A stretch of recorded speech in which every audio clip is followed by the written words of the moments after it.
सुप्रभात बच्चों। अभी तक हम लोग हिंदी में गद्य खंड पढ़ रहे थे। आज काव्य खंड प्रारंभ करते हैं और काव्य खंड में सबसे पहले हिंदी काव्य क्या है इसको समझेंगे, कविता के सौंदर्य तत्व को देखेंगे। थोड़ा इसका अध्ययन करने के बाद हिंदी पद्य साहित्य का इतिहास पढ़ेंगे। सबसे पहले हिंदी काव्य क्या है? काव्य उस छंदबद्ध एवं लयात्मक साहित्यिक रचना को कहते हैं जो श्रोता या पाठक के मन में भावात्मक आनंद की सृष्टि करता है, यानी भावात्मक आनंद को उत्पन्न करता है। और कविता में कुछ बाह्य तत्व हैं जो तो कुछ उसमें आंतरिक तत्व भी हैं। बाह्य तत्व कौन कौन से हैं? शब्दों की लय, तुक, छंद, शब्दों की योजना, भाषा, अलंकार तथा और आंतरिक तत्व क्या क्या हैं? व्यापकता, कल्पनाशीलता, रसात्मकता, सौंदर्य बोध एवं भावों का प्रकटीकरण। यानी दो प्रकार के तत्व हैं, बाह्य तत्व और आंतरिक तत्व। और अनुसांगिक रूप से कविता भाषा को भी समृद्ध करती है, किंतु मूलतः वह आनंद का साधन है। तर्क, युक्ति एवं चमत्कार मात्र का आश्रय न लेकर कवि रस अनुभूति का संवेद प्रभाव उत्पन्न करता है। अतः कविता में यथार्थ का यथारूप चित्रण नहीं मिलता, वरन यथार्थ को कवि जिस रूप में देखता है तथा जिस रूप में उससे प्रभावित होता है उसी का चित्रण करता है। और कवि का सत्य सामान्य सत्य से भिन्न प्रतीत होता है। वह इसी प्रभाव को दिखाने के लिए अतिशयोक्ति का सहारा भी लेता है, अतः काव्य में अतिशयोक्ति दोष न हो करके अलंकार बन जाता है। कविता का जो विषय है वो क्या होता है? मूलतः मानव होता है। मानव जो या कवि जो पशु पक्षियों और निसर्ग का वर्णन करता है तब भी वे मानव की भावनाओं का ही चित्रण करता है। कविता और संगीत का आपस में घनिष्ठ संबंध है। कविता छंदबद्ध रचना है और छंद उसे संगीत प्रदान करता है। छंद में लय, यति, वर्णों की आवृत्ति, तुकात्मक पदावली इस संगीत के प्रमुख तत्व होते हैं।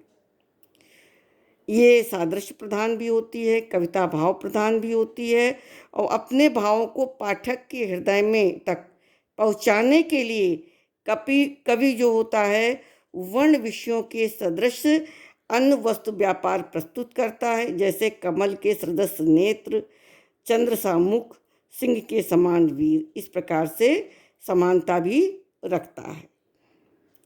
और इसके बाद एक आता है शब्द शक्ति। शब्द का अर्थबोध कराने वाली शक्ति ही शब्द शक्ति कहलाती है।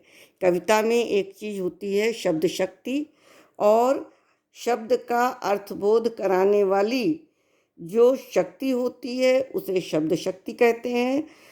शब्द और अर्थ का संबंध ही शब्द शक्ति है। शब्द शक्तियाँ 3 प्रकार की होती हैं, अभिधा, लक्षणा और व्यंजना। कितने प्रकार की होती हैं?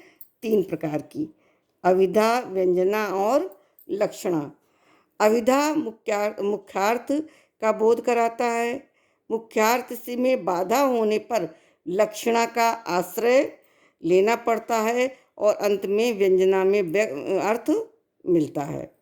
तो ये है इसकी शब्द शक्ति। फिर कविता के सौंदर्य तत्व, ये कौन कौन से हैं? कविता के सौंदर्य तत्व हैं भाव सौंदर्य, विचार सौंदर्य, नाद सौंदर्य और अप्रस्तुत योजना का सौंदर्य। ये 4 तत्व होते हैं। भाव सौंदर्य में प्रेम, करुणा, क्रोध, हर्ष, उत्साह आदि विभिन्न परिस्थितियों में मर्म स्पर्शी चित्रण ही भाव चित्र सौंदर्य कहलाता है।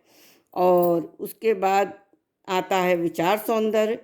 विचारों की उच्चता से ही काव्य में गरिमा आती है और गरिमापूर्ण कविताएं प्रेरणादायक भी सिद्ध होती हैं। उत्तम विचारों और नैतिक मूल्यों के कारण ही कबीर, रहीम और तुलसी के नीतिपरक दोहे और गिरधर की कुंडलियां आज अमर हुई हैं, क्योंकि ये विचार प्रधान है। अगर आपसे पूछा जाए तो आप ये बता सकते हैं कि ये हमारे जो विचार प्रधान दोहे होते हैं वो इस प्रकार हैं। नाद सौंदर्य। नाद माने होता है ध्वनि या आवाज। कविता में छंद नाद सौंदर्य की सृष्टि करता है। छंद में लय, तुक, गति और प्रवाह का समावेश सही है और वर्ण और शब्द के सार्थक और समुचित विन्यास से कविता में नाद सौंदर्य और संगीतात्मकता अनायास ही आ जाती है एवं कविता का सौंदर्य बढ़ जाता है। जैसे कि उदाहरण में देखा, खग खग कुल कुल कुल सा बोल रहा, किस लय का अंचल डोल रहा। या इसमें जो अधिक से दिए हुए हैं इनको आप कविता के सौंदर्य तत्व के रूप में पढ़ेंगे। इसके आगे देखिए, ये रूप साम्य है, धर्म साम्य, ये तो मैं आपको पढ़ाने का ज़्यादा प्रयास नहीं करूँगी, लेकिन काव्य अवसाधन क्या है इसको पढ़ाऊँगी। इसको आप लोग केवल रीडिंग कर दीजिएगा। कविता का आस्वादन उसके अर्थ ग्रहण में है, यानी स्वाद लेना। किसी चीज़ का स्वाद आप जब चखते हैं तभी आपको मीठा, खट्टा, तीखा इसका स्वाद मिलता है। तो काव्य अवसाधन क्या है? कविता का आस्वादन उसके अर्थ ग्रहण में है। अतः पहले शब्दों का मुख्यार्थ समझना आवश्यक है और मुख्यार्थ समझने के लिए अन्वय करना भी आवश्यक होता है, क्योंकि कविता की वाक्य रचना में प्रायः शब्दों का वह क्रम नहीं रहता जो गद्य में होता है। अतः अन्वय से शब्दों का परस्पर संबंध स्पष्ट हो जाता है और अर्थ खुल करके आ जाता है। इस प्रक्रिया में शब्द के वाचार्थ के साथ साथ उसमें निहित लक्ष्यार्थ और व्यंग्यार्थ भी स्पष्ट हो जाते हैं। और कभी कभी कवि कविता से ऐसे शब्दों का अभिप्राय प्रयोग करता है जिनके स्थान पर उनके पर्याय नहीं रखे जा सकते। इस प्रकार से ये कविता का आस्वादन है। कविता के जिन तत्वों का उल्लेख किया गया है उसके संदर्भ में काव्य अवसाधन का प्रयास करना चाहिए। काव्य अवसाधन के लिए कविता को बार बार सस्वर पाठन आवश्यक है। इसके लिए निम्नलिखित बातें आवश्यक है।